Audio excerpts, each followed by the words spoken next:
Good morning student, I welcome to you Edu India channel.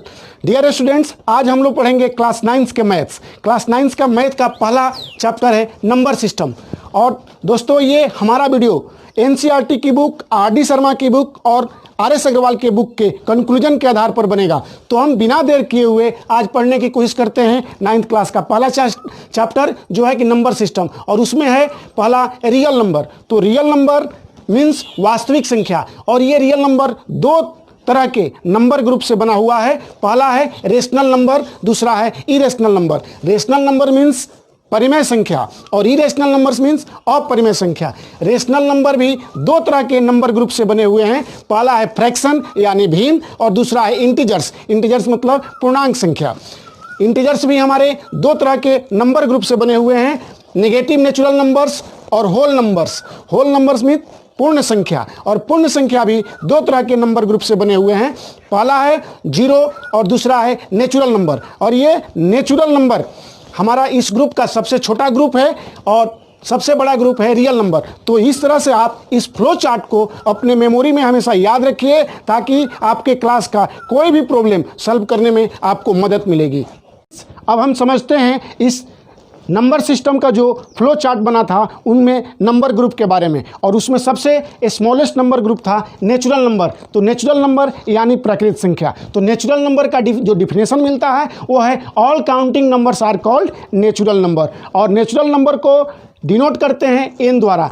Natural number का जो set बनता है वो सभी काउंटिंग नंबर, यानी कि जहाँ से हम बचपन में काउंटिंग करना शुरू करते हैं उस से लेकर सभी पॉजिटिव काउंटिंग के नंबर्स इस नेचुरल नंबर में आते हैं। तो हम 1 से शुरू करते हैं, बचपन में याद कीजिए 1 2 3 4, इस तरह से हम इन्फिनिटिव तक जो जाते हैं तो उनसे जो सेट बनेगा वो हमारा नेचुरल नंबर होगा, यानी प्राकृतिक संख्या होगी। दूसरा ग्रुप है होल नंबर यानी पूर्णांक संख्या। तो होल नंबर का जो डिफिनेशन मिलता है वह है all natural numbers together with zero are called whole number. Whole numbers को डिनोट करते हैं W द्वारा। और आपने डिफिनेशन में पढ़ा कि सभी नेचुरल नंबर यानी 1 से लेकर पॉजिटिव में सभी इन्फिनिटिव तक नेचुरल नंबर और उनके साथ जीरो को जोड़ दें तो इस तरह से जो सेट बनेगा वो हमारा होगा होल नंबर का सेट। अगला समझने की कोशिश करते हैं इंटीजर्स। इंटीजर्स मतलब पूर्णांक संख्या।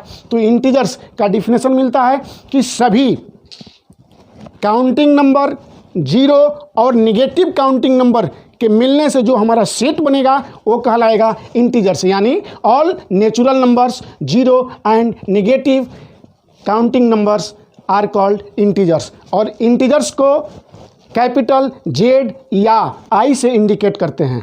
तो ये आप याद रखिए, जेड द्वारा आपको आगे मिलेगा एक कॉम्प्लेक्स नंबर। तो जेड द्वारा कॉम्प्लेक्स नंबर को भी इंडिकेट करते हैं। तो इस तरह से हम देख रहे हैं कि इंटीजर्स में 3 तरह के नंबर मिले हैं। एक पॉजिटिव नेचुरल नंबर। तो पॉजिटिव नेचुरल नंबर को हम आई प्लस द्वारा इंडिकेट करते हैं। कभी मैथ्स में आपको आई प्लस मिले तो इसका मतलब समझना है कि इंटीजर्स का पॉजिटिव पार्ट यानी 1 2 3 4 up to infinitive. I minus अगर कहीं मैथ्स में आपको दिखाई दे आई माइनस, इसका मतलब हुआ कि इंटीजर्स का निगेटिव पार्ट को वो इंडिकेट कर रहा है। Means -1 -2 -3 up to infinitive. और कहीं आपको आई जीरो दिखाई दे तो इसका मतलब है कि इंटीजर्स का जीरो को इंडिकेट करता है और इसका सेट ओनली जीरो से बनेगा, यानी कि आई जीरो मीन्स जीरो। समझेंगे रेशनल नंबर, यानी रेशनल नंबर मीन्स परिमेय संख्या। तो रेशनल नंबर का डिफिनेशन मिलता है any number which is in the form p by q where p and q are integers and q not equal to zero and p and q are coprime number. इस definition को समझने की कोशिश करते हैं। ऐसी संख्याएं जो p by q के रूप में पाई जाती हों। p by q means nominator और डिनोमिनेटर के रूप में पाई जाने वाली ऐसी संख्याएं जिनमें नोमिनेटर और डिनोमिनेटर इंटीजर्स हैं। उसमें भी एक शर्त और है कि जो हमारा q यानी डिनोमिनेटर है वो कभी जीरो के बराबर नहीं होगा। साथ में p और q ऐसे नंबर हों जो को प्राइम भी हों। तो उन सभी शर्तों को पूरा करने वाले p by q के रूप में पाई जाने वाली संख्या रेशनल नंबर के उदाहरण होती हैं। अब हम इसको एग्जाम्पल के रूप में समझने की कोशिश करते हैं। जैसे कोई एग्जाम्पल लेते हैं, -3 क्या रेशनल नंबर है? अगर यह p/q के रूप में इसको लिखने की कोशिश करते हैं तो p/q के रूप में -3 को हम लिख सकते हैं -3/1। इसके वैल्यू में कोई अंतर नहीं आएगा। यहाँ p का वैल्यू है -3, q का वैल्यू है 1। -3 भी इंटीजर्स है, 1 भी इंटीजर्स है।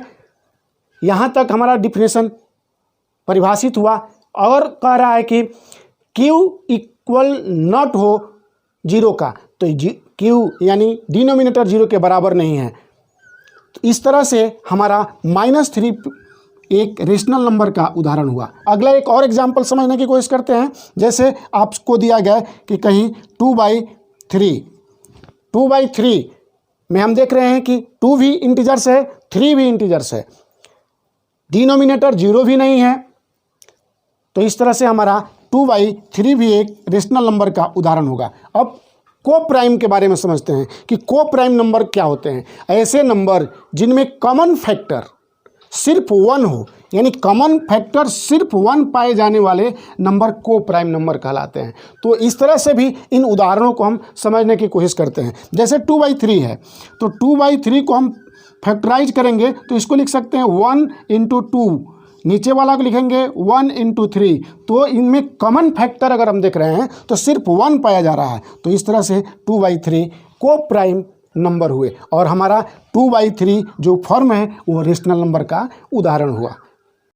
अब हम समझने की ये कोशिश करते हैं कि रेशनल नंबर का डेसिमल रिप्रेजेंटेशन कैसे होता है। There are 2 types of decimal expansion of rational number. Means पहला है टर्मिनेटिंग डेसिमल। टर्मिनेटिंग डेसिमल का मतलब क्या होता है, यानी कि अगर कोई रेशनल नंबर लेते हैं और उस रेशनल नंबर में नोमिनेटर में डिनोमिनेटर से लॉन्ग डिवीजन मेथड से अगर डिवाइड करते हैं और उनका रिमाइंडर अगर शून्य बचता है तो वैसे रेशनल नंबर को हम टर्मिनेटिंग डेसिमल कहते हैं। जैसे इसको समझने की कोशिश करते हैं एग्जाम्पल से। जैसे यहाँ आप एग्जाम्पल में पहला देख रहे हैं 17/8 है, तो 17/8 को हम लॉन्ग डिवीजन मेथड से डिवाइड करते हैं, फिर आगे समझेंगे। मीन्स यहाँ पर हम देख रहे हैं कि नोमिनेटर है 17 यानी कि 17 और डिनोमिनेटर है 8, तो इससे इसको डिवाइड करते हैं तो ये 2 टाइम्स में जाएगा, 8 × 2 = 16। इसको 17 में से 16 को माइनस करेंगे तो बचेगा 1। यहाँ पॉइंट देंगे यानी डेसिमल के रूप में इसको कन्वर्ट कर रहे हैं तो यहाँ 0 हो जाएगा। 8 1 = 8, ऊपर से इसको 10 में से 8 को माइनस करेंगे तो यहाँ हो जाएगा 2। अब फिर आगे इस पॉइंट के चलते यहाँ 20 हो जाएगा, फिर 2 टाइम्स में जाएगा 16, ऊपर से इसको अगर हम कट करेंगे तो बचेगा 4। पॉइंट के चलते डेसिमल पॉइंट के चलते यहाँ 40 हो जाएगा। 8 5 = 14। अब यहाँ पर हम देख रहे हैं कि रिमाइंडर हमारा 0 बचा। जब रिमाइंडर 0 बचा तो इस तरह से हम 17/18 को टर्मिनेटिंग डेसिमल के रूप में का एग्जाम्पल समझेंगे। और दूसरा एग्जाम्पल समझते हैं। जैसे यहाँ पर आप देख रहे हैं -5/8 है, डिजिट के रूप में जो हमारा डिजिट है वो -5 नोमिनेटर है और 8 है डिनोमिनेटर। तो 5 को हम 8 से डिवाइड करते हैं, पहले पॉइंट यहां देंगे तो ये हमारा हो जाएगा 50। 8 6 = 48, ऊपर से उतरा 2, यहाँ पर पॉइंट के चलते ये हमारा हो जाएगा 20। अब इससे करेंगे तो 8 2 = 16, ऊपर से उतरेगा 4, फिर पॉइंट के चलते ये हो जाएगा एक 0 बढ़कर 40। 8 5 = 40। तो इस तरह से हम दोस्त देखते हैं कि यहां भी हमारा रिमाइंडर क्या हो गया 0, यानी कि लॉन्ग डिवीजन मेथड से जिस रेशनल नंबर को शेषफल यानी कि रिमाइंडर 0 होता है तो उसको हम लोग टर्मिनेटिंग डेसिमल का एग्जाम्पल समझते हैं। तीसरा एग्जाम्पल समझने की कोशिश करते हैं। तीसरा एग्जाम्पल है आपका कि 14 and 3/5।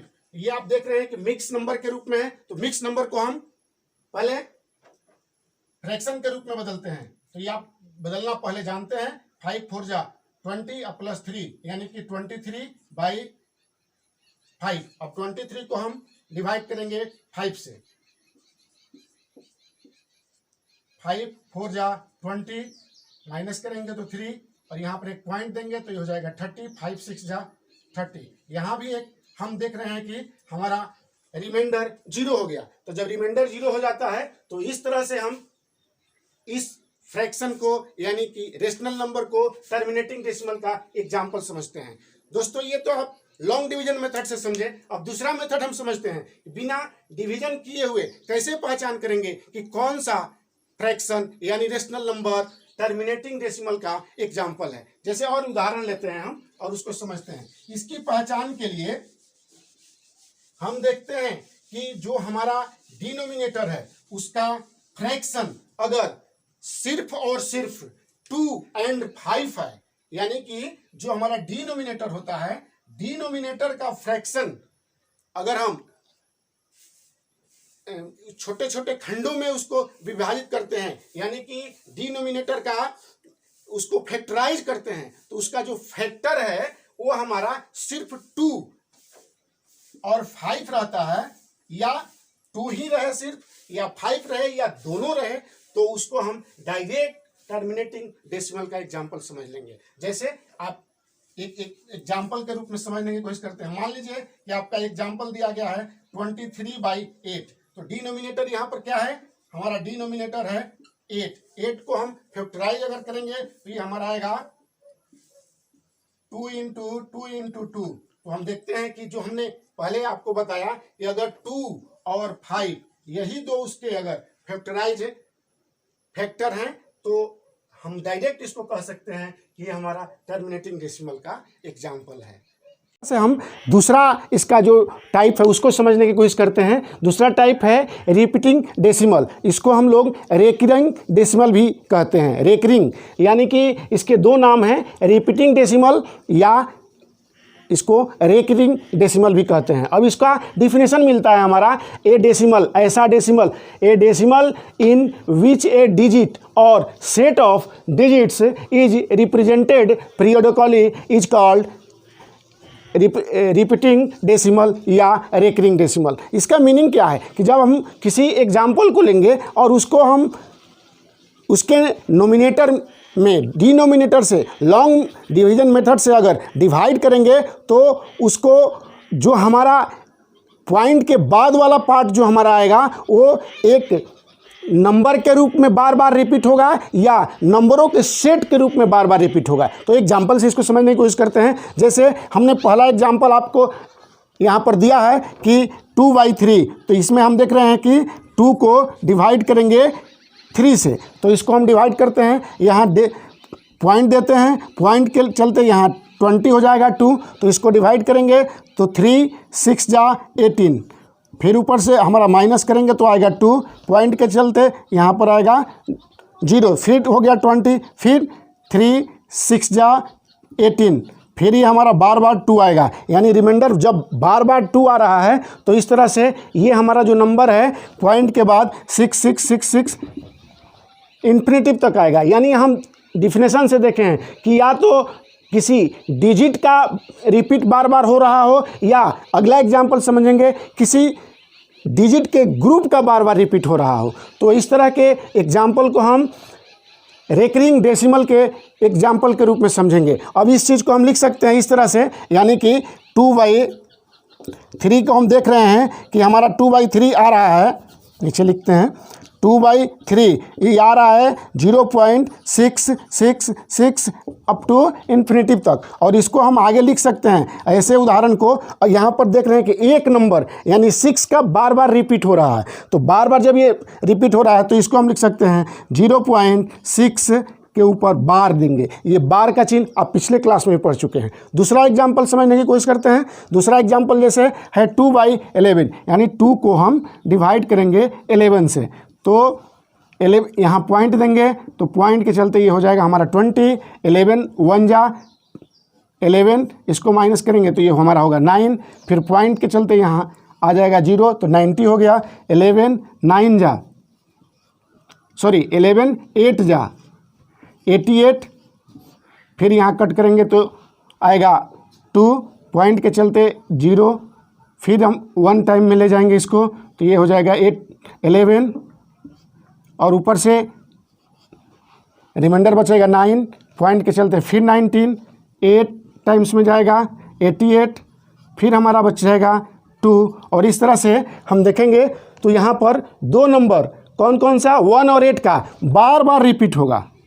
इसी तरह से तो यहाँ हम देख रहे हैं कि एक नंबरों का ग्रुप है, यानी 1 और 2 ये नंबरों का सेट है जो बार बार रिपीट हो रहा है। तो इस तरह से हमारा डिफिनेशन जो है वो यहाँ पर डिजिट का रिपीटेशन हुआ और यहाँ पर सेट ऑफ डिजिट यानी नंबरों के ग्रुप का रिपीटेशन हो रहा है। तो हम यहाँ पर लिख सकते हैं इसको इस तरह से, यानी कि 2/11 को हम इसे लिख सकते हैं 0.1818 अप टू इन्फिनिटिव। तो इसको हम बार के रूप में अगर दर्शाने की कोशिश करेंगे तो ये हमारा बार होगा 0.18, 2 डिजिट का यहाँ रिपीट हो रहा है तो ये होगा हमारा बार।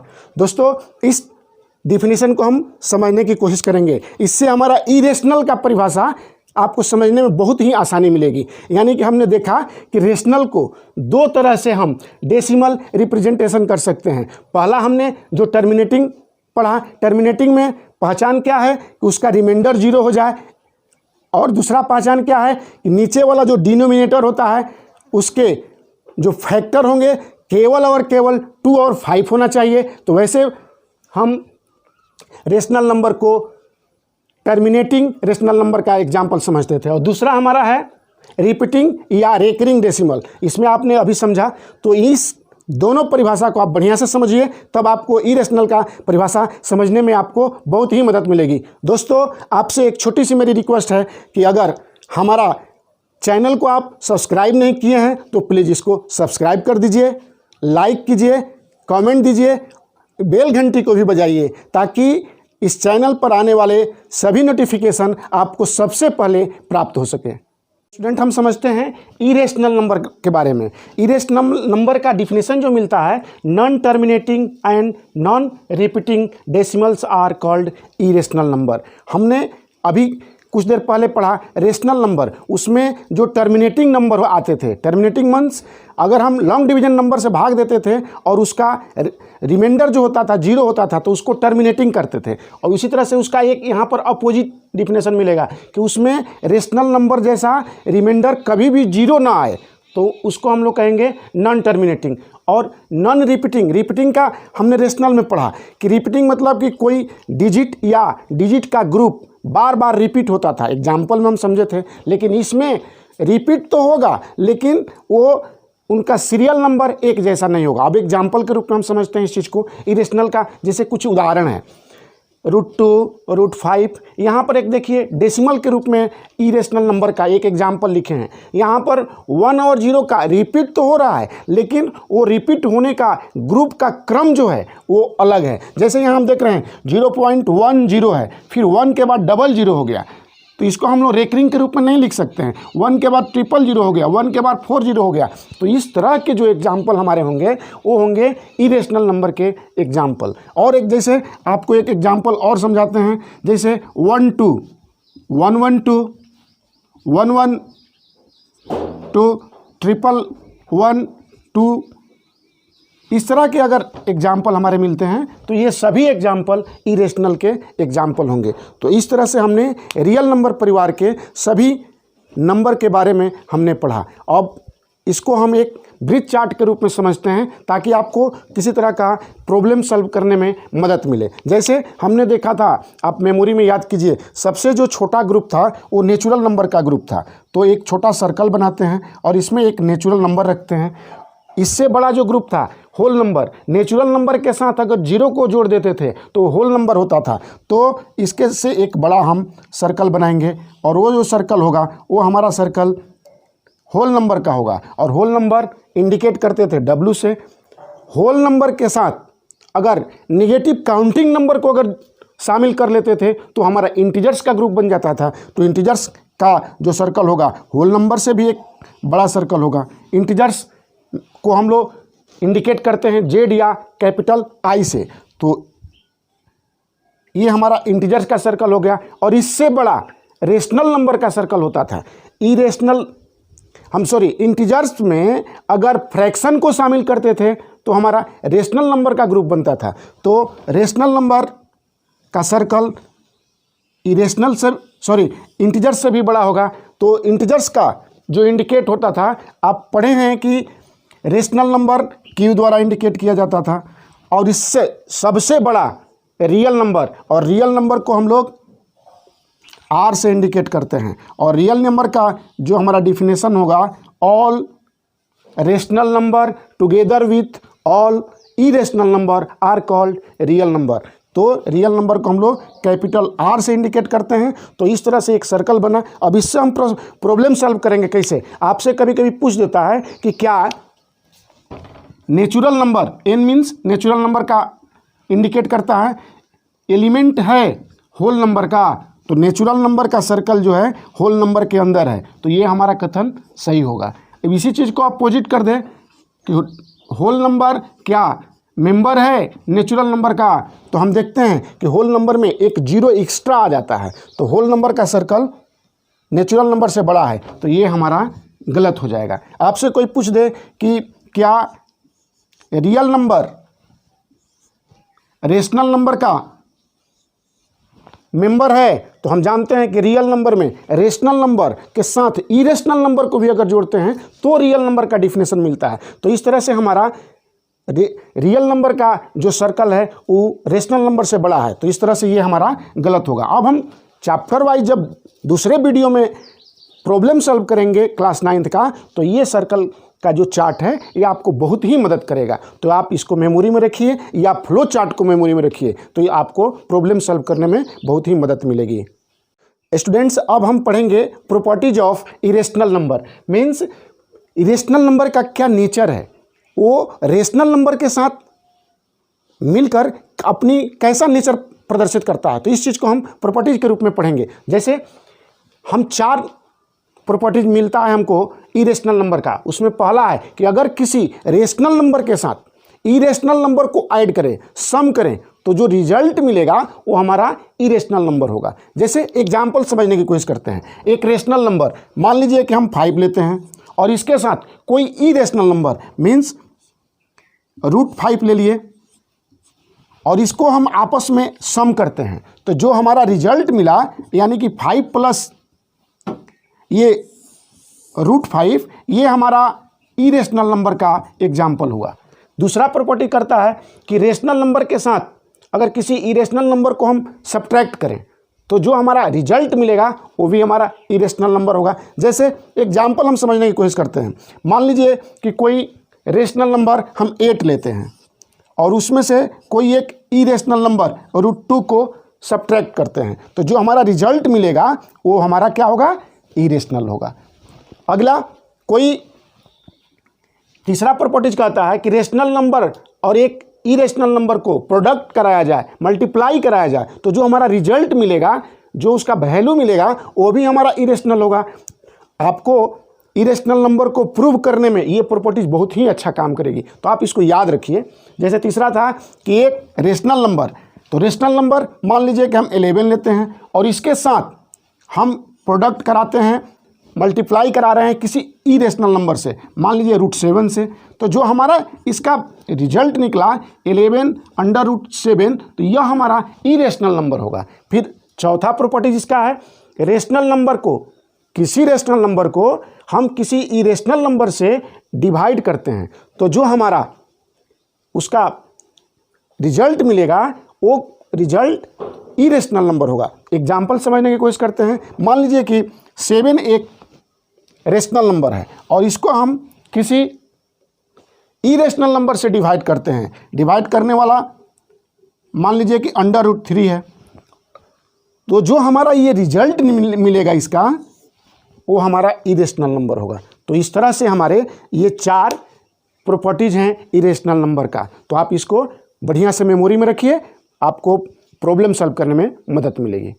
अब हम पढ़ेंगे कि 2 दिए हुए रेशनल नंबर के बीच में रेशनल नंबर का फाइंडिंग करना। तो दो दिए हुए रेशनल नंबर के बीच में इन्फिनिटिव रेशनल नंबर होते हैं, उसमें से आपके एग्जाम में कभी 4 कभी 5 फाइंड करने को पूछता है। तो दो दिए हुए रेशनल नंबर के बीच में रेशनल नंबर का फाइंडिंग करने के लिए दो मेथड को अपनाया जाता है, जिसमें हम पहला मेथड देखते हैं। पहला मेथड कहता है, मान लिए कि ए और बी दो रेशनल नंबर हैं और उनके बीच में अगर कोई रेशनल नंबर निकालना हो तो एक फार्मूला यूज किया जाता है कि दोनों दिए हुए नंबर को आप ऐड कर दीजिए, उनको सम कीजिए और उसको 1/2 से मल्टीप्लाई कर दीजिए या उनको 2 से डिवाइड कर दीजिए, तो आपको पहला रेशनल नंबर फाइंडिंग करने वाला मिल जाएगा। अब इसको हम एग्जाम्पल के रूप में समझते हैं। अभी तो हम वेरिएबल नंबर से समझे हैं कि हमारा जो फार्मूला है वो है हमारा a + b/2। अब इस फार्मूला को यूज कैसे करेंगे इसको हम समझने की कोशिश करते हैं। एक एग्जाम्पल लेते हैं। मान लीजिए कि आपसे कहा जाए कि find 2 rational number between 1/2 and 1/3। मान लीजिए आपसे कोई पूछ दे कि 1/2 और 1/3 के बीच में 3 रेशनल नंबर का पता लगाना है, तो इस मेथड से हम कैसे पता लगाएंगे? तो देखिए, पहला जो रेशनल नंबर हमारा होगा इन दोनों के बीच में, उसको हम इस फार्मूला को यूज करके हम बना सकते हैं। जैसे first rational number between 1/2 and 1/3 equal to 1/2, ये फार्मूला लिखिए, इनटू दोनों नंबर को ऐड कर दीजिए। तो पहला नंबर हमारा है ए के वैल्यू में है यहाँ पर 1/2 और बी का वैल्यू है 1/3, तो यहाँ पर 1/2 + 1/3। अब इसको आप सिंपल तरीका से इसका वैल्यू निकाल दीजिए। 1/2 आप जानते हैं 2 और 3 का एलसीएम निकालेंगे तो 6 होगा, यहाँ पर 3 हो जाएगा, यहाँ पर 2 हो जाएगा, मीन्स 1/2 इंटू 5/6। अब इनको हम मल्टीप्लाई करेंगे तो 5/12 होगा। यानी कि पहला जो रेशनल नंबर इन दोनों नंबरों के बीच का हम फाइंड जो किए वो 5/12 होगा। इस तरह से अगर सेकेंड रेशनल नंबर को हमको निकालना है, सेकेंड रेशनल नंबर, तो आप एग्जाम्पल के रूप में समझिए। मान लीजिए कि यहाँ पर हम समझने की कोशिश करते हैं। मान लीजिए कि नंबर लाइन पर यहाँ पर 1/2 है, यहाँ पर 1/3 है और इनके बीच का जो हम एक रेशनल नंबर खोजें वो मान लीजिए कि यहाँ पर है, वो है 5/12। अब हम इसको ए समझे और इसको बी समझे, इनके बीच का अगर एक हम रेशनल नंबर निकालते हैं तो वो भी क्या होगा, जो हमारा मूल रेशनल नंबर जो दिया गया है 1/2 और 1/3 का, इस इधर का कोई भी नंबर होगा 1/2 और 1/3 के बीच का होगा। तो इस तरह से हम अगला सेकेंड रेशनल नंबर जो निकालेंगे उसमें से इसको 1/2 को ए समझेंगे, 5/12 को बी समझेंगे। तो फिर उसी तरह से हम इसका वैल्यू निकालेंगे। 1/2 इंटू पहला हो जाएगा 1/2 + 5/12। अब इसका आप सॉल्व कर दीजिए। 1/2 यहाँ एलसीएम 12 हो जाएगा, यहाँ 6 + 5 ये हो जाएगा 1/2 इंटू 11/12, मीन्स इसको मल्टीप्लाई करेंगे तो ये हो जाएगा 11, नीचे हो जाएगा 24। तो इसके और इसके बीच में एक नंबर हमको मिल गया, उसका वैल्यू है 11/24।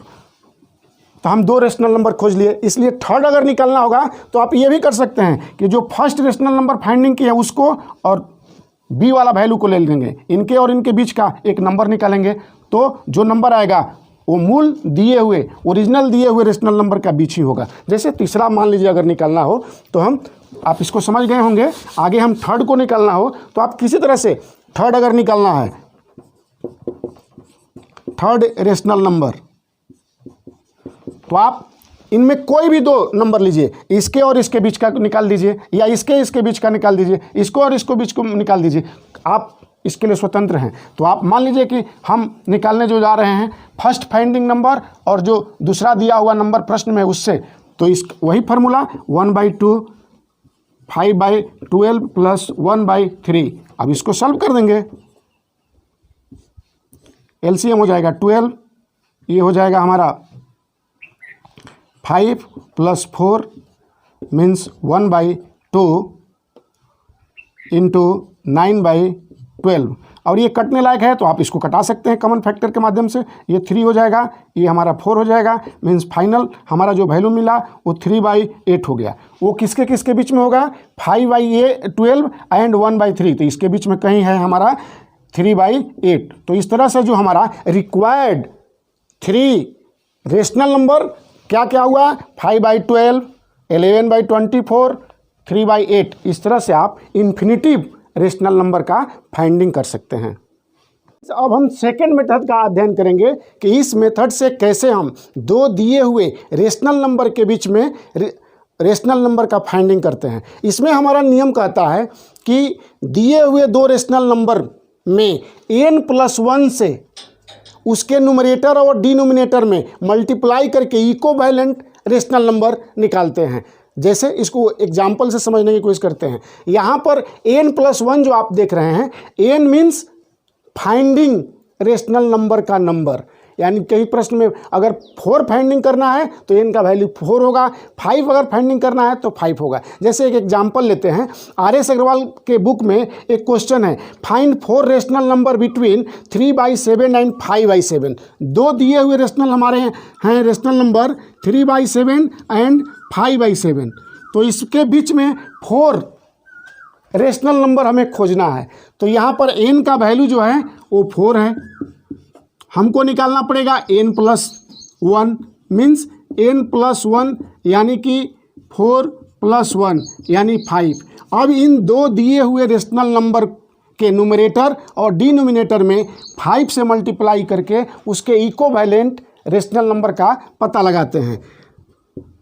3/7 इक्वल होगा 3 × 5/7 × 5 मीन्स 15/35। जितना 3/7 का वैल्यू है उतना ही है 15/35 का वैल्यू। उसी तरह से दूसरा रेशनल नंबर को भी हम इक्विवेलेंट रेशनल नंबर पता करेंगे। 5/7 इक्वल टू 5 × 5/7 × 5 मीन्स 25/35। यहाँ पर ये 5 जो मल्टीप्लाई कर रहे हैं वो n+1 का वैल्यू है। अब यहाँ हम देखते हैं कि जो हमारा दिया हुआ पहला रेशनल नंबर है 3/7 और इसका जो वैल्यू हम इक्विवेलेंट में निकाले वो है हमारा 15/35 और ये छोटा होगा 16/35 का, ये छोटा होगा 17/35 का, ये छोटा होगा 18/35 का, ये छोटा होगा हमारा 19/35 का, ये छोटा होगा हमारा 20/35 का और ये छोटा होगा 21/35 का। इस तरह से हम देख रहे हैं कि हमको 4 ही निकालना है तो 4 नंबर लिख लेंगे और ये छोटा होगा जो हमारा दूसरा दिया हुआ रेशनल नंबर का इक्विवेलेंट जो मिलेगा उसको लिखेंगे, यानी कि 25/35। यहाँ पर आप बीच में ये भी लिख सकते हैं, ये 21/35 छोटा होगा 22/35 से, वो छोटा होगा 23/35 से, वो छोटा होगा 24/35 से। तो इस तरह से हम देख रहे हैं कि ये हमारे जो नंबर मिले वो 15 और 35 से बड़े हैं और 25/35 से छोटे हैं। तो जो बीच वाला जो नंबर होगा ये हमारा रिक्वायर्ड नंबर होगा, यानी कि रिक्वायर्ड रेशनल नंबर 16/35, 17/35, 18/35, 19/35 etc होंगे। तो हमको 4 निकालना है तो ये हमारा 4, ये सेकेंड मेथड हमारा हुआ।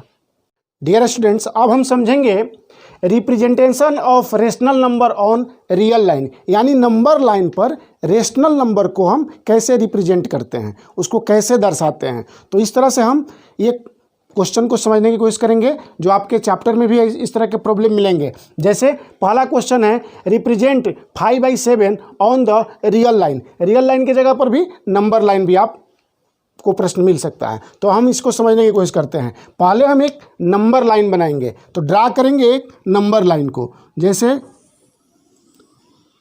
आप नंबर लाइन पिछले क्लास में भी पढ़ चुके हैं, थोड़ा सा इसको आप का सिलेबस में इसलिए हमको बताना पड़ रहा है। एक नंबर लाइन लेंगे, मान लीजिए इस नंबर लाइन का हम x नामकरण कर दिए, इस पर एक ओरिजिन O लेंगे और उसको रिप्रेजेंट करेंगे 0 से।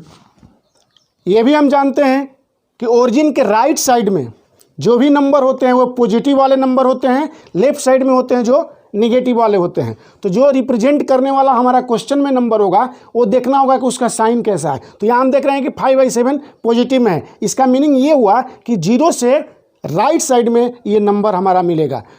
अब आगे हम समझते हैं, इसमें 2 तरह के प्रश्न पूछे जाते हैं। एक में न्यूमरेटर छोटा होता है, दूसरे टाइप के प्रश्न में न्यूमरेटर बड़ा होता है। तो पहले हम छोटे वाले को समझते हैं। छोटे वाले का मीनिंग ये है कि कोई भी एग्जाम्पल और समझने, जैसे ये आपका यहाँ पर एग्जाम्पल दिया है 5/7, ये ऑलवेज छोटा होगा 1 से।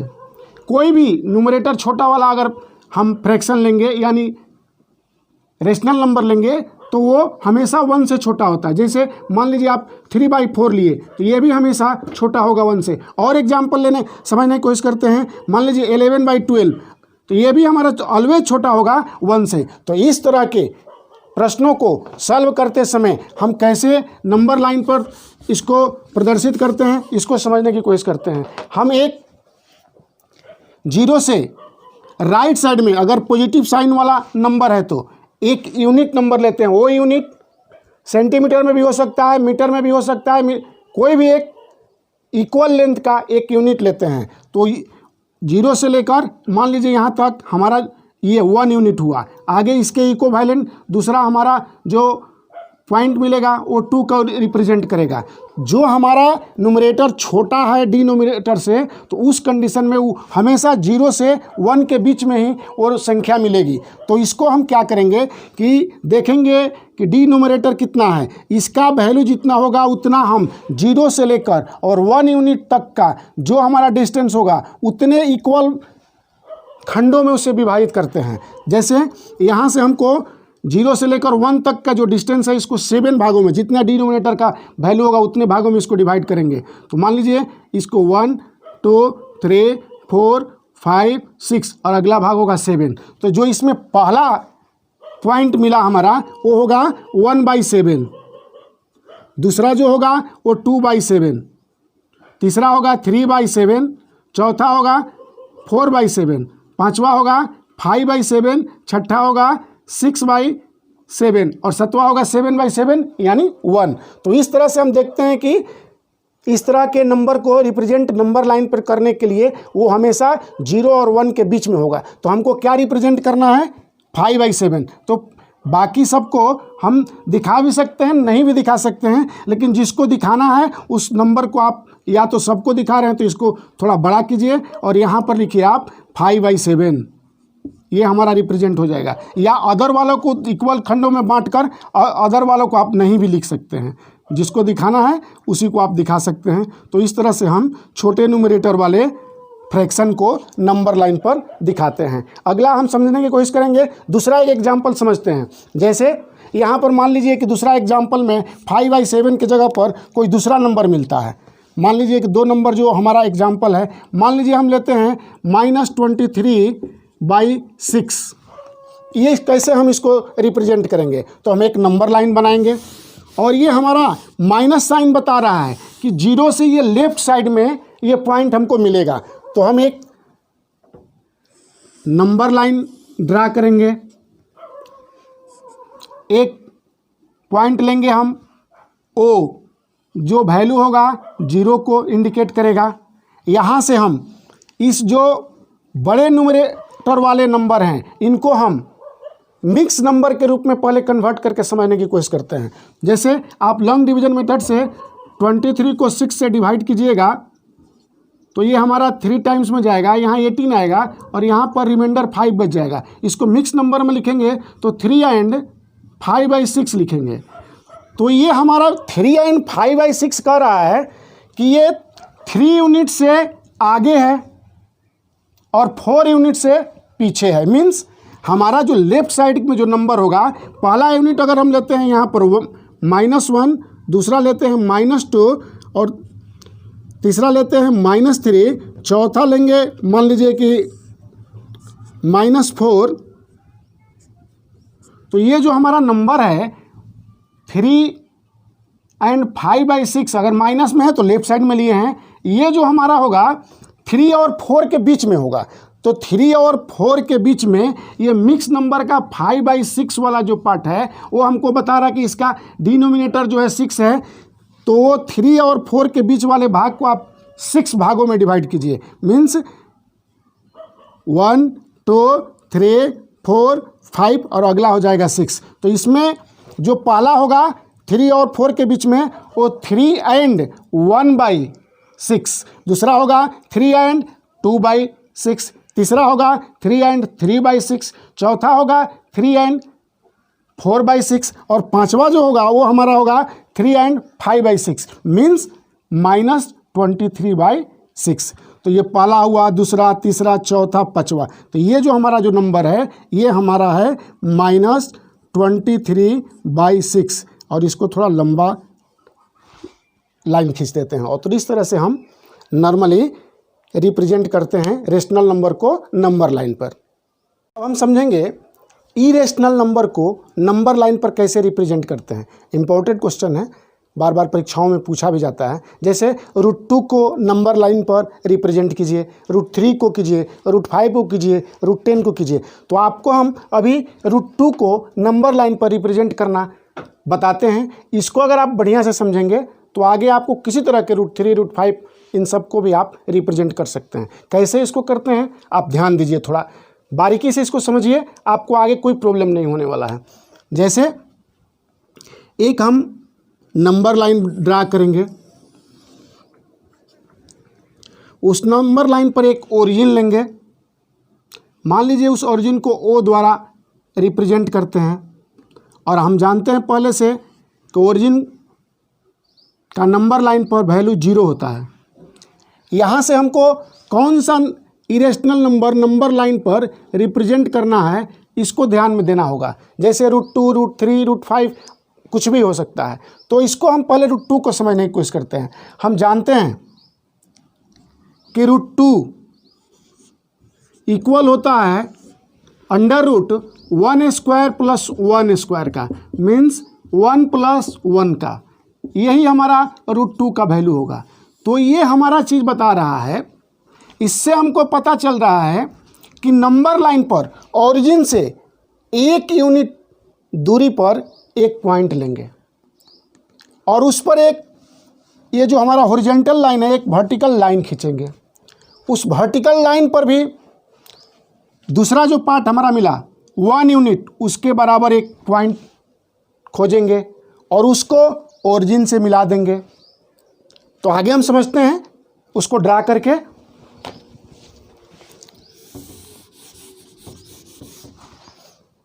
समझते हैं इसको। यहाँ से हमने देखा, आपको बताए थे कि √2 मीन्स 1 का स्क्वायर + 1 का स्क्वायर। तो ये वाला जो वैल्यू है यहाँ से हम 1 यूनिट का दूरी पर एक पॉइंट लेंगे जिसका वैल्यू 1 होगा। यहाँ से यहाँ तक का जो वैल्यू है वो हमारा 1 यूनिट है। और मान लेते हैं कि इस पॉइंट का नाम A है। जो 1 यूनिट मिला यहाँ पर एक वर्टिकल लाइन खींचेंगे। मान लीजिए हमने यहाँ पर एक वर्टिकल लाइन सीधा खींच दिया जो 90 डिग्री का यहाँ पर एंगल बनाती है। आप जानते हैं हॉरिजॉन्टल लाइन और वर्टिकल लाइन के बारे में।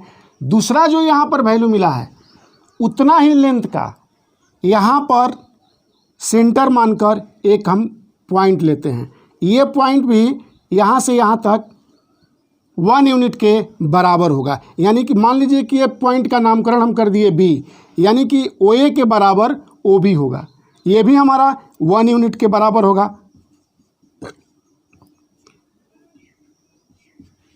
अब हम O को ओरिजिन यानी सेंटर मानकर और हम B से इसको ड्रा करते हैं मिलाने के लिए। तो यहाँ पर एक राइट एंगल ट्रायंगल बन रही है। तो राइट एंगल ट्रायंगल में आप पाइथागोरस थ्योरम से जानते हैं कि जो 90 डिग्री के सामने वाला साइड होता है, यानी यहाँ पर है हमारा ओ बी, वो हॉरिजेंटल कहलाता है, हिंदी में उसको कर्ण कहते हैं। नीचे वाला बेस होगा तो ये हमारा परपेंडिकुलर होगा। तो ये भी हम पाइथागोरस थ्योरम से जानते हैं कि हाइपोटेनस का स्क्वायर मीन्स ओ बी का स्क्वायर अदर दो साइड के स्क्वायर के सम के बराबर होता है, मीन्स ओ ए के स्क्वायर प्लस ए बी के स्क्वायर। तो इसका वैल्यू रखेंगे तो 1 का स्क्वायर प्लस 1 का स्क्वायर मीन्स 1 प्लस 1 यानी 2। और यहाँ से हम ओ बी का वैल्यू अगर निकालते हैं तो ये हमारा ओ बी, यहाँ से स्क्वायर अगर हटा रहे हैं तो दूसरे तरफ जाकर अंडर रूट हो जाता है, तो ये √2 हो गया, मीन्स यहाँ से यहाँ तक का वैल्यू √2 हुआ। अब क्या करेंगे हम इस √2 तो निकाले हाइपोटेनस के रूप में, लेकिन हमको इसको नंबर लाइन पर दिखाना है। तो इसको आप सेंटर मानिए, ओ बी को रेडियस मानिए और कैंपस से इस पर एक आर्क खींचिए। जो हमको नंबर लाइन पर ये आर्क जहाँ भी डिवाइड कर मतलब पॉइंट पर मिलेगा वो पॉइंट हमारा √2 होगा। मान लीजिए इसको हम सी मान लेते हैं। तो इस तरह से हम देखते हैं कि जितना हमारा ओ बी है उसी के बराबर ओ सी होगा, और इसके बराबर हमने वैल्यू निकाला √2। तो इस तरह से ये जो हमारा पॉइंट होगा जो नंबर लाइन पर मिला आर्क द्वारा खोजा गया, ये हमारा √2 का वैल्यू होगा। यानी कि 0 से लेकर और सी तक की जो दूरी होगी वो हमारा √2 की दूरी होगी। तो इस तरह से हम रिप्रेजेंट कर देंगे √2 को। इसको समझिए आप आसानी से। इसी तरह से आप √3 को भी दिखा सकते हैं। कैसे दिखाएंगे? उसी तरह से हम यहाँ पर एक नंबर देखेंगे कि √3 क्या हो सकता है। √3 को हम लिख सकते हैं √2 का स्क्वायर प्लस 1 का स्क्वायर। इसका वैल्यू हो जाएगा 2 और ये 1 का स्क्वायर 1, वो √3 के बराबर हो जाएगा। दोनों को सम करेंगे तो उसको फाइंडिंग करने के लिए नंबर लाइन पर पहले हमको √2 खोजना पड़ेगा। तो अभी आप √2 समझे। जहाँ √2 का पॉइंट मिला यहाँ पर आप एक वर्टिकल लाइन खींचिए सीधा, और 1 यूनिट के बराबर दूसरा जो नंबर है इस पर आप एक 1 यूनिट के इक्वल एक पॉइंट खोजिए। मान लीजिए ये डी हो गया। फिर हम क्या करेंगे? ओ से डी को मिलाएंगे। ओ से डी को मिलाने के बाद ओ को सेंटर मानकर ओ डी को रेडियस मानते हुए एक हम आर्क खींचेंगे, और जो आर्क जहाँ भी नंबर लाइन पर मिलेगा वो √3 का वैल्यू होगा। इसी तरह से आपको √5 को मालूम करना है। मान लीजिए ये √5 है। √5 को अगर हमको मालूम करना है तो आप ये जानते हैं कि √5 जो होता है 2 का स्क्वायर प्लस 1 के स्क्वायर के बराबर होता है। मीन्स 2 का स्क्वायर का मतलब 4, तो 2 का स्क्वायर प्लस 1 यानी 5 हो जाएगा अंडर रूट में। तो हमको अगर √5 को नंबर लाइन पर इंडिकेट करता है तो उसको हम फ्रेश पिक्चर द्वारा उसको आपको दिखाते हैं कि √5 को कैसे हम दिखाएंगे। हमने नंबर क्या क्या खोजा है? 2 और 1। तो एक नंबर लाइन बनाएंगे, उस पर एक ओरिजिन लेंगे, वो ओरिजिन का नामकरण कर दिए ओ, इसका वैल्यू है 0। यहाँ से हम 2 यूनिट वाला पॉइंट इस पर खोजेंगे। तो मान लीजिए पहला यूनिट यहाँ पर है, एक और यूनिट लेंगे तो ये हमारा 2 हो जाएगा। मतलब कि इसको मान लीजिए कि ए, इसको बी, तो ओ से लेकर बी तक की जो दूरी होगी वो हमारा 2 यूनिट के बराबर होगी। और इस पर हम दूसरा हम नंबर देख रहे हैं कि 1 का स्क्वायर के बराबर है, तो इस पर एक वर्टिकल लाइन खींचेंगे। समझ रहे हैं स्टूडेंट? यहाँ से हम 1 यूनिट का एक पॉइंट खोजेंगे, उससे फिर हम ओ से इस पॉइंट को मिलाएंगे। मान लीजिए कि ये जो हमारा पॉइंट है ये सी है, तो यहाँ से आप सी को मिला दीजिए। तो ये आप देख रहे हैं कि यहाँ पर एक राइट एंगल ट्रायंगल बन रहा है, और ये राइट एंगल ट्रायंगल में ये फिर पिछले प्रश्न जैसा ये हाइपोटेनस का काम करेगा OC, और वो बराबर होगा 2k² + 1k² का, यानी √5 का। तो इस तरह से O को सेंटर मानकर, OC को रेडियस मानकर एक हम आर्क खींचेंगे, जो हमें नंबर लाइन पर जहाँ भी मिलन उसका होगा, यानी कि फाइंडिंग होगा, वो जो दूरी होगा वो हमारा √5 को इंडिकेट करेगा। तो इस तरह से आप इरेशनल नंबर को, मैं आशा करता हूं कि आप बढ़िया से समझ गए होंगे कैसे उसको नंबर लाइन पर इंडिकेट करेंगे। अब हम समझेंगे कि डेसिमल वाले नंबर को रियल लाइन पर कैसे रिप्रेजेंट करते हैं। जैसे एग्जाम्पल से इसको समझते हैं। मान लीजिए क्वेश्चन है, represent 3.423 on the real line. Real line means number line. तो इसको रिप्रेजेंट करने के लिए हम देख रहे हैं कि 3.423 हम जानते हैं कि ये जो नंबर है 3 से बड़ा है और 4 से छोटा है। तो हम पहले रियल लाइन पर 3 और 4 को रिप्रेजेंट करेंगे। तो पहले हम ड्रा करते हैं नंबर लाइन को। ये हमारी नंबर लाइन हो गई। इसमें एक ओरिजिन लिए, वो हमारा 0 हो गया। पहला हो गया 1 यूनिट, दूसरा हुआ 2, तीसरा हुआ 3 और चौथा हुआ 4। तो इस तरह से हम देख रहे हैं कि ये जो नंबर है 3 और 4 के बीच में है। तो इसको हम ड्रा करके बड़ी लाइन के रूप में इंडिकेट कर देंगे। तो यहाँ पर मान लीजिए कि एक लाइन हम ले लेते हैं जो हमारा 3 और 4 के बीच वाली लाइन होगी। तो यहाँ पर जो हमारा है, ये हमारा 3 हुआ और ये हमारा 4 हुआ।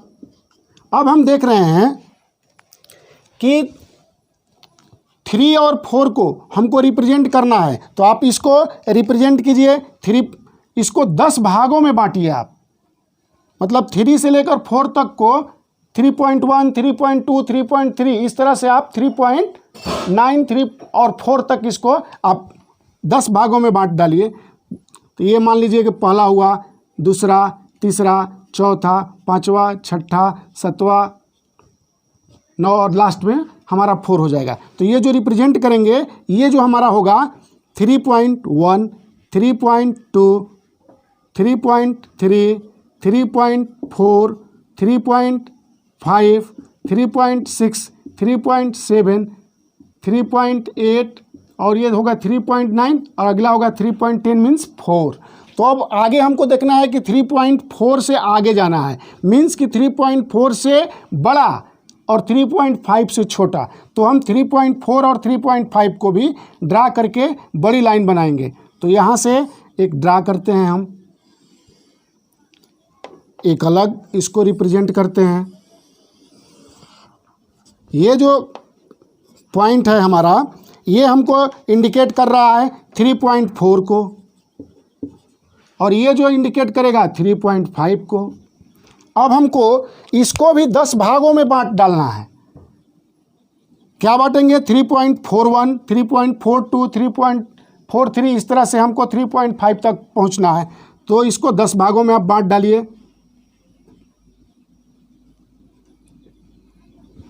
ये हो जाएगा हमारा 3.41, 3.42, 3.43, 3.44, 3.45, 3.46, 3.47, 3.48, 3.49, अगला होगा 3.5। अब हम देख रहे हैं कि 3.42 से बड़ा और 3.43 से छोटा, कि ये 3.42 और 3.43 तो हमको नंबर लाइन पे मिल गया। अब इस 3.42 से ये नंबर बड़ा है, 3.43 से छोटा है। तो फिर हम 3.42 वाले नंबर को और पॉइंट को और 3.43 वाले पॉइंट को विस्तार करेंगे, गैप को थोड़ा बढ़ा लेंगे ताकि हमको नंबर इंडिकेट करने में परेशानी ना हो। तो ये जो हमारा पॉइंट होगा, ये हमारा 3.42 और ये 0.43 को इंडिकेट करेगा। इसको हम 10 भागों में डिवाइड करेंगे। 10 भाग में डिवाइड कर देते हैं। 1 2 3 4 5 6 7 8 9 और अगला हो जाएगा 10। तो इसमें जो पहला जो नंबर हमारा होगा वो हो जाएगा 3.421, दूसरा होगा 3.423, सॉरी 3.423, 3.424, 3.425, 3.426, 3.427, 3.428 और 3.429, अगला हो जाएगा 3.43। तो इस तरह से हम 3.423 को देखते हैं कि नंबर लाइन पर कहाँ मिला। तो ये हमारा जो पॉइंट मिल रहा है, ये जो पॉइंट जो हम रेड से इसको इंडिकेट कर रहे हैं, ये हमारा है 3.423 और इसी को हमको रिप्रेजेंट करना था। तो इस तरह से जितने डेसिमल के बाद नंबर होंगे उतने ही बड़ा ये हमारा नंबर लाइन दर्शाने का तरीका होगा। तो आपको उम्मीद है कि आप इसको बढ़िया से समझ गए होंगे और आगे प्रश्नों को सॉल्व करने में आपको किसी तरह का प्रॉब्लम नहीं होगा। अब हम स्टूडेंट्स समझेंगे कि अंडर रूट के अंदर दिए हुए डेसिमल वाले नंबर को नंबर लाइन पर कैसे रिप्रेजेंट करते हैं। तो एक एग्जाम्पल लेते हैं। Represent under root 4.3 on the real line. Real line means number line. तो इस तरह के प्रश्न आपके एग्जाम में बार बार पूछे जाते हैं। अब ऐसे इसका वैल्यू कुछ भी हो सकता है। जैसे अंडर रूट 4.3 है तो यहाँ हो जाए 5.4, 6.8, 9.3 अंडर रूट के अंदर। तो आप एक एग्जाम्पल को जितना बढ़िया से समझेंगे, आगे के कोई भी नंबर रहे उसको आपको रिप्रेजेंट करने में कोई प्रॉब्लम नहीं होगी। तो फिर हम इसको समझने की कोशिश करते हैं। हम देखते हैं कि यहाँ पर अंडर रूट के अंदर 4.3 दिया हुआ है। तो हम एक लाइन सेगमेंट बनाते हैं। जैसे एक लाइन सेगमेंट का लाइन खींच देते हैं। अंडर रूट के अंदर जो भी नंबर दिया गया है, कुछ पल के लिए उसको भूल जाइए कि अंडर रूट है, मीन्स 4.3 है। तो इन लाइन सेगमेंट का जो प्रारंभिक बिंदु है, यहाँ से जितना नंबर दिया हो उतना यूनिट का कैंपस से उतना, यहाँ इसको हम मान लेंगे कि ये हमारा ओ है और इसका वैल्यू 0 है। तो इस 0 से 4.3 यूनिट, वो यूनिट कुछ भी हो सकता है, सेंटीमीटर, मीटर, यहाँ से दिए हुए नंबर के बराबर कैंपस से एक पॉइंट हम पता करेंगे इस नंबर लाइन पर कि वो पॉइंट क्या है। तो हम 4.3 का कैंपस से एक पॉइंट मान लीजिए कि यहाँ पर पता किए। ये पॉइंट हम नामकरण कर दे रहे हैं कि वो ए है। यहाँ से यहाँ तक की जो दूरी हमारी ओ ए की दूरी होगी वो होगी हमारी 4.3 यूनिट। यहाँ से यहाँ तक की दूरी हुई। यहाँ बिंदु ए को हर प्रश्न में यहाँ कुछ भी वैल्यू रहे, हम 1 यूनिट एक्सटेंड करेंगे।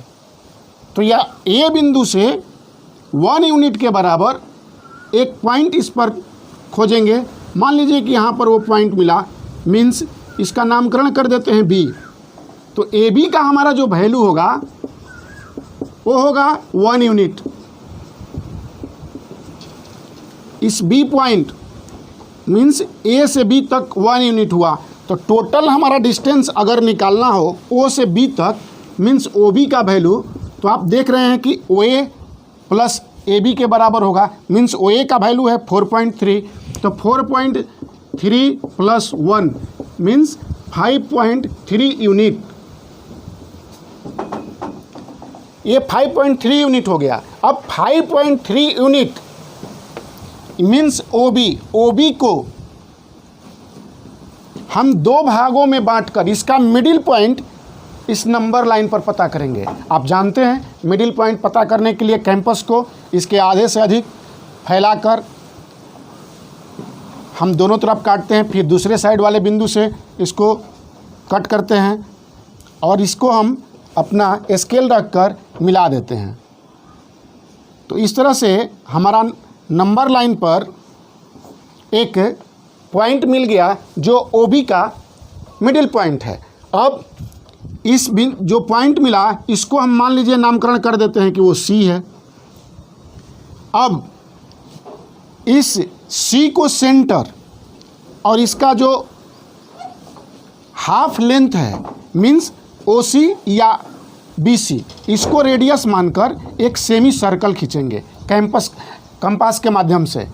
तो C को सेंटर मानिए, आप अपने स्केल को B तक फैलाइए या O तक, दोनों इक्वल है। फिर हम इस तरह से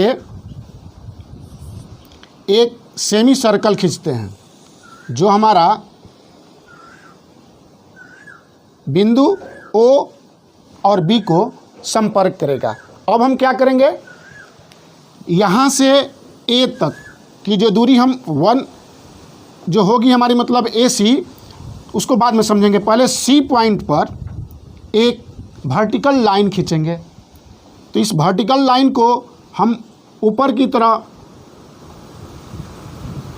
खींचते हैं और ये जो हमारा सेमी सर्कल का को जहाँ इंटरसेक्ट करेगी, जहाँ काटेगी, उसको हम नामकरण कर देते हैं कि वो पॉइंट हमारा D है।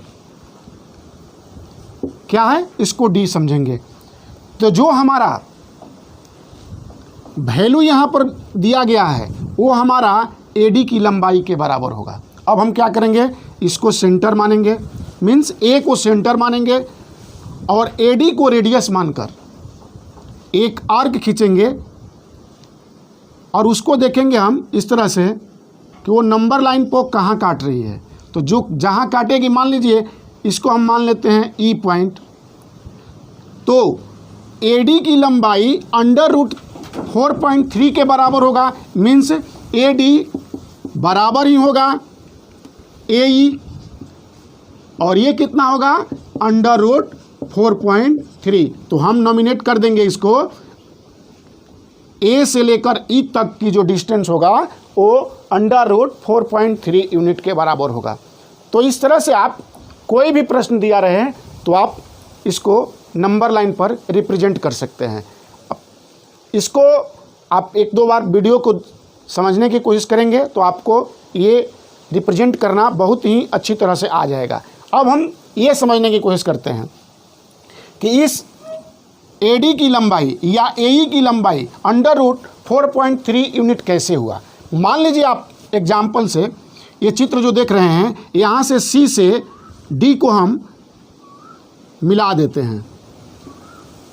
ये हमारा वर्टिकल लाइन था तो यहाँ 90 डिग्री का एंगल होगा। तो इस 90 डिग्री यहाँ पर हम एक देख रहे हैं कि CAD एक राइट एंगल ट्रायंगल बना, और ये राइट एंगल ट्रायंगल में CD जो होगा वो हाइपोटेनस होगा, AD जो होगा वो परपेंडिकुलर होगा और AC जो होगा हमारा बेस होगा।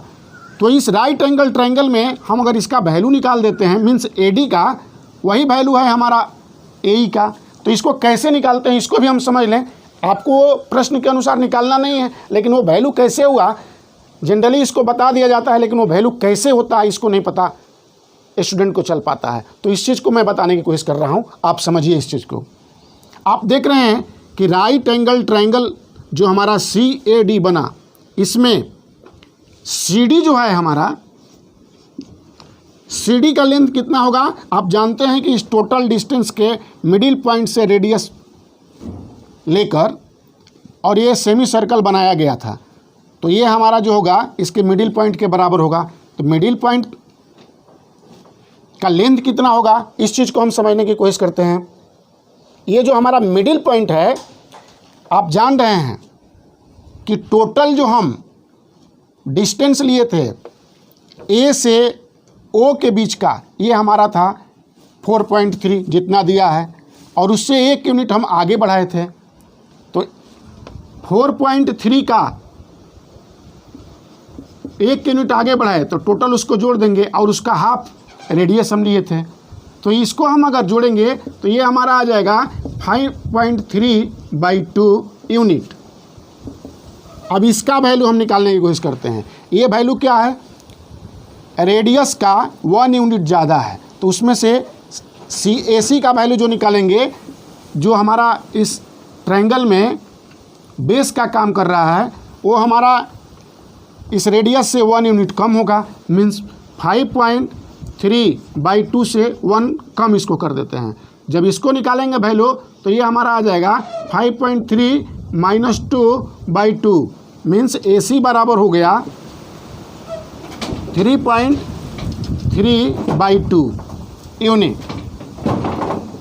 अब ये चीज़ का आप समझिए, हमको इस राइट एंगल ट्रायंगल में दो चीज़ मिल गया, हाइपोटेनस मिल गया, बेस मिल गया। तो आप परपेंडिकुलर का वैल्यू पाइथागोरस थ्योरम से निकाल दीजिए, वही हमारा वैल्यू निकल जाएगा। आप पाइथागोरस थ्योरम का यूज किस में करेंगे?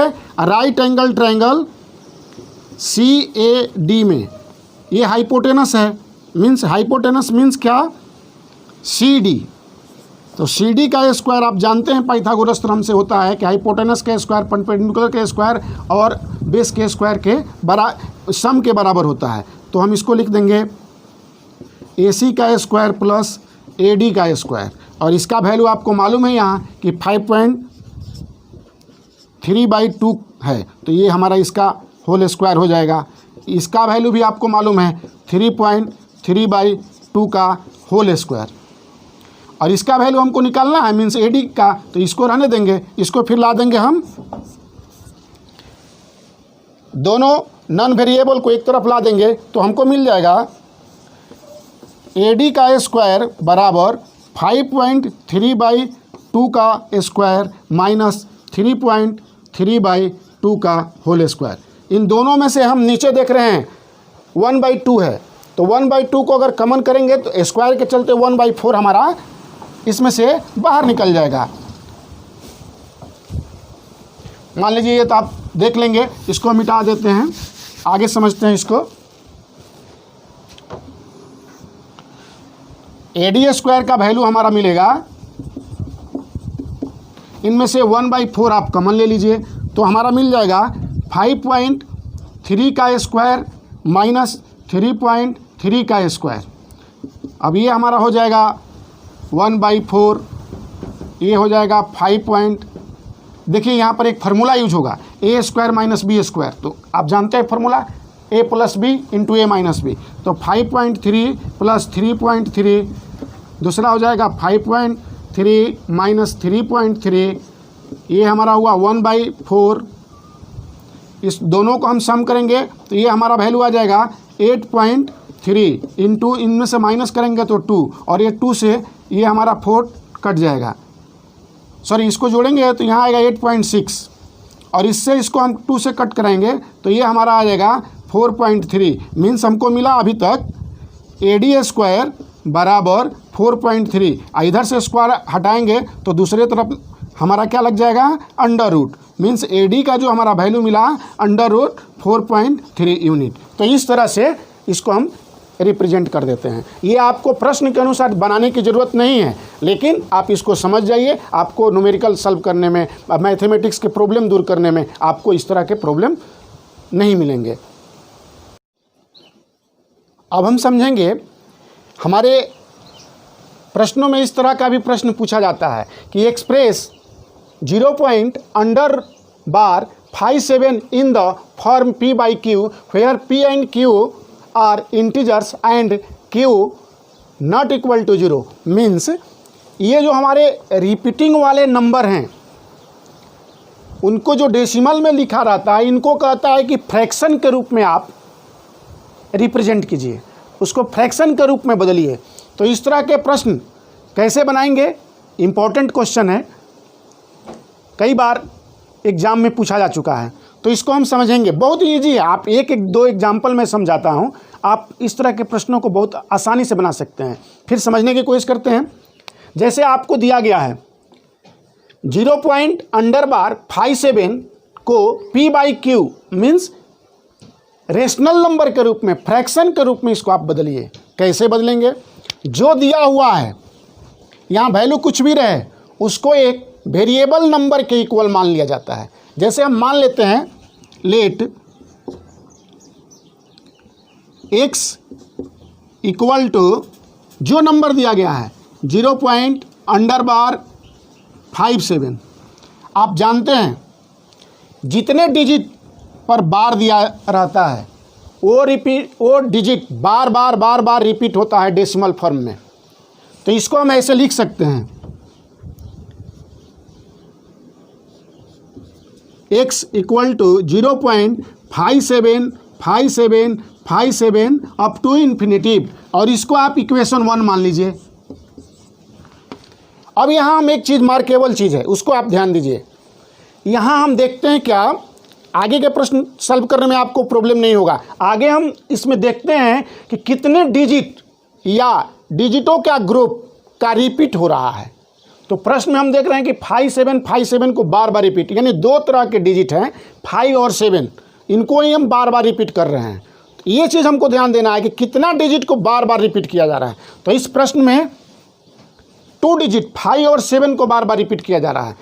तो 2 डिजिट मीन्स हमको एक क्लू मिलेगा, क्या मिलेगा कि 1 पर जितना डिजिट रिपीट हो रहा है उतना जीरो आप लगा दीजिए और इससे इस इक्वेशन में मल्टीप्लाई कीजिए। मान लीजिए यहाँ पर रिपीट होने वाला अंक रहता है 579, तो वहाँ कितना रिपीट होता है 3 डिजिट, तो हम यहाँ पर एक और जीरो लिखते हैं और 1000 से मल्टीप्लाई कराते हैं। लेकिन इस प्रश्न में हम कितना रिपीट हो रहा है 2 डिजिट, तो हम 1 पर 2 जीरो लिखकर और इस इक्वेशन में मल्टीप्लाई कराएंगे। तो फिर लिखेंगे कैसे,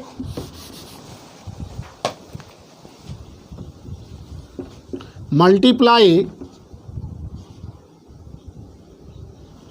equation 1 by 100।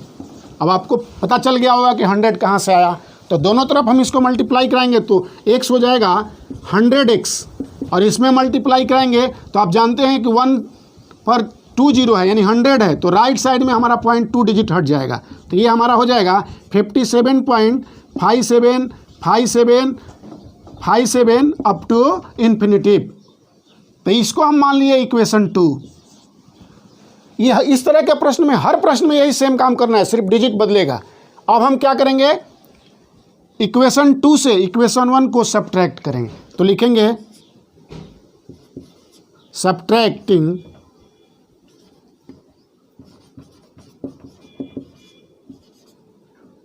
Equation 1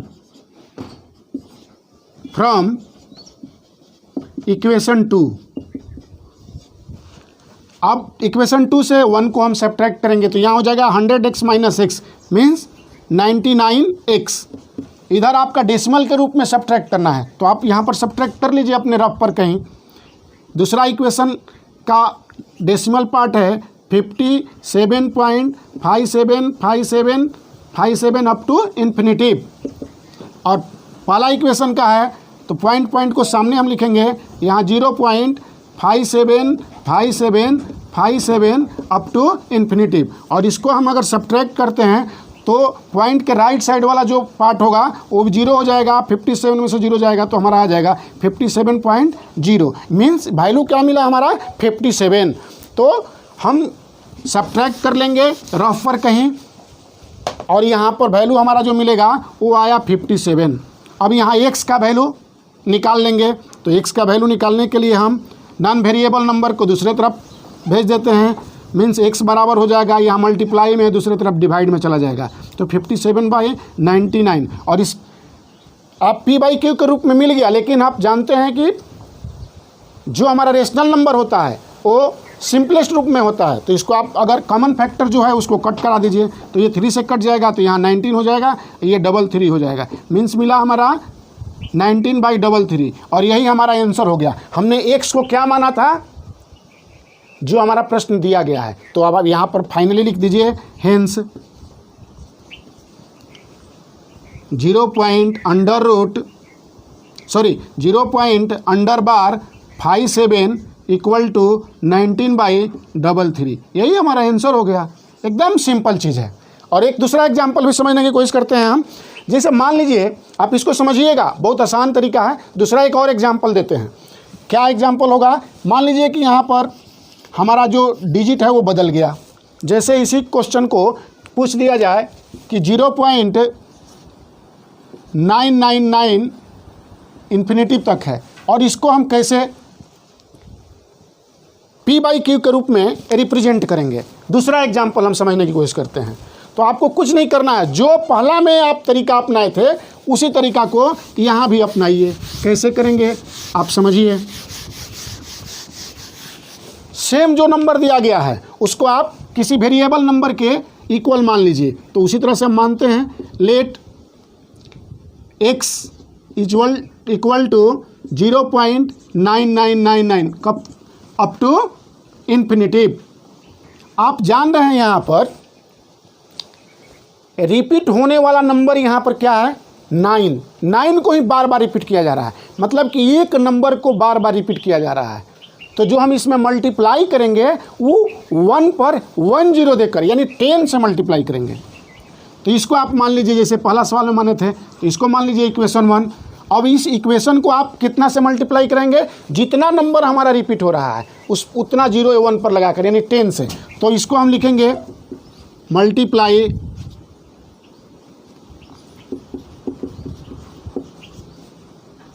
equation 1 by 10। अब इसको मल्टीप्लाई करेंगे तो ये हमारा हो जाएगा 10x, और इसको 10 से मल्टीप्लाई कराना है तो ये डेसिमल का जो साइन है राइट साइड में 1 डिजिट चला जाएगा। तो ये हमारा मिलेगा क्या 9.99 अप टू इन्फिनिटिव, और इसको मान लेंगे इक्वेशन 2। सेम उसी तरह से पहला प्रश्न जैसा है, इक्वेशन 2 से इक्वेशन 1 को सब्ट्रैक्ट करेंगे। तो सब्ट्रैक्ट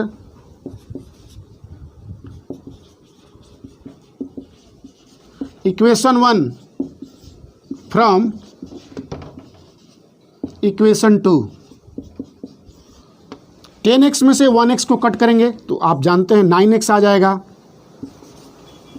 और ये इक्वल होगा उसी तरह से आप पहले में जो सब्ट्रैक्ट किए थे तो इसमें से इसको आप इक्वल करें, ये करेंगे सब्ट्रैक्ट करेंगे तो हमारा इधर वैल्यू आ जाएगा 9। और यहाँ से आप जानते हैं 9 और x के बीच में मल्टीप्लाई का साइन है, दूसरे तरफ जाएगा तो डिवाइड में चला जाएगा। तो ये हमारा हो जाएगा 9/9, और इसको हम कट करा देंगे तो ये 1 हो जाएगा। मीन्स x का वैल्यू हमारा आ गया 1, और यही x हमारा दिया हुआ प्रश्न में जो क्वेश्चन है उसका इक्विवेलेंट होगा। तो लास्ट में हम लिख देंगे hence 0.999 up to infinitive equal to 1, यही हमारा आंसर होगा। तो इस तरह से आप ऐसे भी आपको व्यवहारिकता में लोग बोलता है कि 0.9999 को आप क्या कह सकते हैं, तो आप जानते हैं कि वो अगला डिजिट में बदल जाएगा यानी 1 में बदल जाएगा, 1 के इक्विवेलेंट माना जाता है। तो इसको हमने प्रूफ भी कर दिया। तो डियर स्टूडेंट, इस तरह से हमारा क्लास 9th का पहला चैप्टर का जो थ्योरेटिकल पार्ट था उस हम फर्स्ट वीडियो के रूप में इसको पढ़ें। इसको आप 1-2 बार देखेंगे तो आपको थ्योरी बढ़िया तरह से समझ में आ जाएगी, और इसके बाद एक्सरसाइज आप अपना बनाएंगे तो किसी तरह का प्रॉब्लम नहीं होगा। डियर स्टूडेंट्स, आपसे मेरी एक छोटी सी रिक्वेस्ट है कि आप ये जो वीडियो एडू इंडिया चैनल पर देख रहे हैं, इस एडू इंडिया चैनल पर पहली बार आए हैं तो प्लीज़ इसको सब्सक्राइब कीजिए, लाइक कीजिए और इसके बेल घंटी को बजाइए, अपने दोस्तों में शेयर कीजिए। इस चैनल पर आने वाला प्रत्येक वीडियो आपको सबसे पहले प्राप्त हो सकेगा। डियर स्टूडेंट्स, अगला जो हमारा वीडियो होगा वो क्लास 9th के NCERT बुक का हर प्रॉब्लम, हर एक्सरसाइज आपको सॉल्व करके मिलेगा। आप उसे देखें, आपको किसी तरह का कोई प्रॉब्लम नहीं होगा। थैंक्स।